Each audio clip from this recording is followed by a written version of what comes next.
Another year, another Monster Week, and this year it's Fae. Last year was Dragon, and I believe the year before that was Kraken. Admittedly, Fae is one of the weaker spots of my knowledge, at least on the D&D side. I know the traditional Fae, but when it comes to D&D Fae, the only book I know that ever touched on it was Wild Beyond the Witchlight, and I do not own that. So I'm not entirely certain what is and isn't in the game currently. I know one thing I've always heard my friends and other people say is they wish there was a Fey Sorcerer. Well, I'm gonna try my hand at taking a stab at it. If it needs amendment, or if you guys can think of just any improvements to this, post them down below. I'm more than receptive to constructive criticism. So let's get into it, shall we? All right, we got at level 1 or 3, depending on which version you're playing, 5 or 5.5. You gain proficiency in the deception and stealth skills. You're sneaking around. You're being deceptive. You're being a tricksy little fairy or brownie or elf or whatever your flavor of fae is. Additionally, whenever you use a spell to charm a human or a humanoid, they make their saving throw with disadvantage. You're supposed to be a fae. You're supposed to be even better at charming people than normal. Like, even a regular hedge wizard or something is not supposed to be nearly as good as you when it comes to charming. In addition, you get the Speak with Animals spell. This does not count towards your spell limit, and it counts as a sorcerer spell.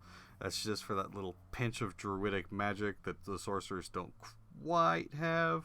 But I feel as though this subclass really needs it because it's the Fey subclass. So there's just it's in the fantasy of the class that there's just a little bit of druid in this sorcerer.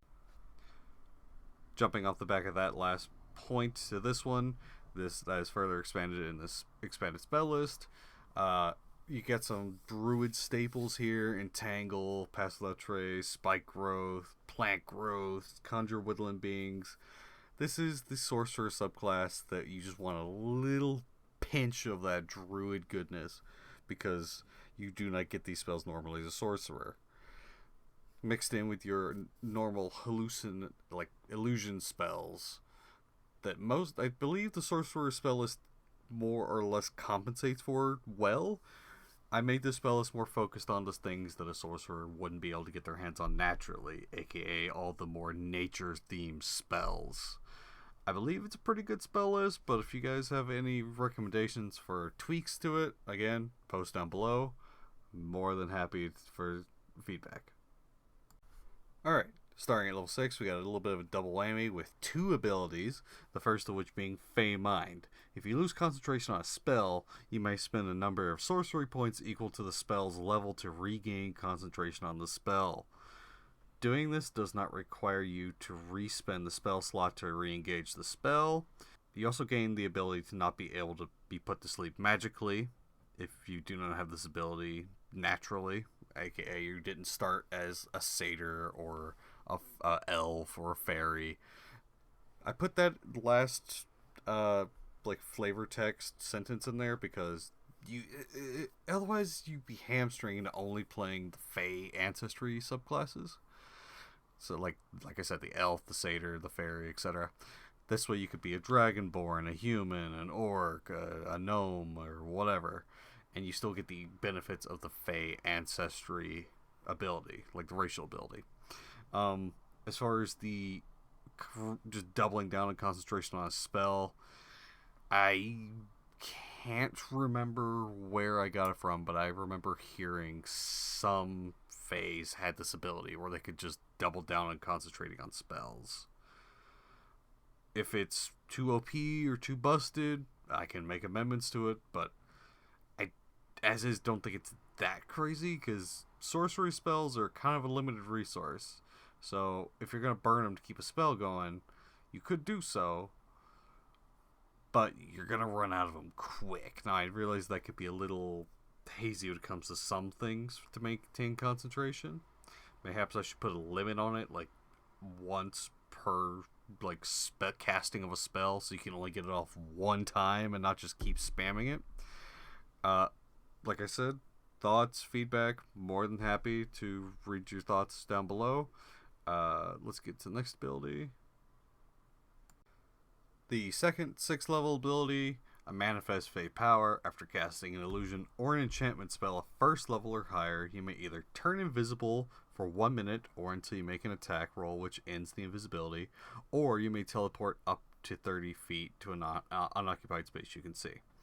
Basically, cast an illusion or an enchantment spell, you either turn invisible, that way it makes it much harder to find you. So again, if it's a concentration spell, you can concentrate on the spell, turn invisible, run around, just loop-de-loop, keep your enemies guessing where you are, and keep that concentration up.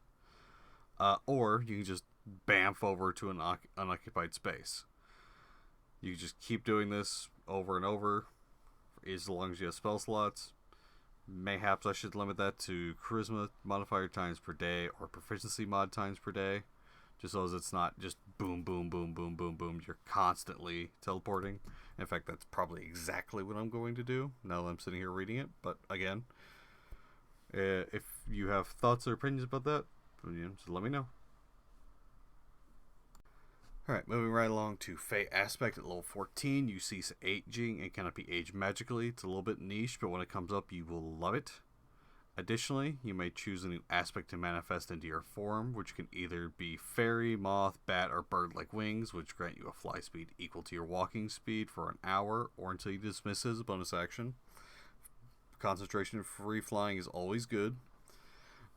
Next up, you can manifest gills to breathe underwater for an hour, which can also be dismissed as a bonus action. If you happen to be in a seafaring campaign or have like a quest that comes up underwater, it's only for an hour, but you can just keep using this.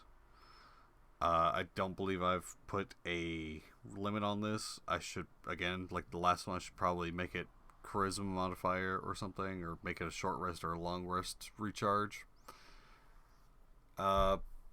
But this will give you just that little extra diversity when it comes to these situations, so you're not constantly having to blow your spell slots to be more versatile. Alright, finally the capstone, level 18, Embodiment of Archfey. For 1 minute you manifest the power to its peak, and while transformed you are immune to the charmed and frightened conditions. Additionally, you gain a 30-foot emanation in which creatures of your choice must succeed a wisdom saving throw or be charmed or frightened by you, your choice on charmed or frightened. The DC for this spell for the save will be equal to your spell save DC. Creatures who successfully save are immune to the effects of the emanation for 1 minute. Any creatures who fail their saves may repeat the saves at the end of their turn. I realized going over this, it just says on their turns. Does not specify when, but it's supposed to be at the end of their turns is when it happens. So that is the capstone. So it's sort of paladin aura-ish, but basically the idea is you were just emanating so much fey power that it's just purely radiating off of you. So just looking at you just puts people in either shock or awe or fear. Yeah, I believe it's similar to that spell they put out in 5.5. I cannot remember the name, but I think it was like whatever that wizard's name was, like Magnificent Aura or something to that effect. Sort of similar. So that's capstone. I believe it's a fairly decent one, but again, as I said throughout this video, if you have thoughts or opinions, let me know down below. Okay. Thank you all for sticking through to the end of this video. This is just something I whipped up. This subclass is very much still in like concept phase. So this is, if anyone's wondering, this is definitely not final product. This is part of a project I've been working on for about going on 2 years now. If I am, I'll give a slight spoiler. I'm about 50-ish subclasses in for a project I'm working on. Again, all just concept level stuff, but it's getting there. And this is just the one I happen to have in the back burner. This is one of the earliest ones I ever worked on, hence it being quite rougher than some of the stuff I've worked on recently. I just have not gone back and looked at this one in a long time. But again, thank you all for coming through watching the video. I did post a video for Dragon Week last year. I don't think that got added to the playlist because I didn't quite know how it worked. Hopefully I get it working properly this year. So thank you all again, just one last time. Thoughts, comments, whatever down below. Thank you all, and I'll see you all in the next video. Goodbye.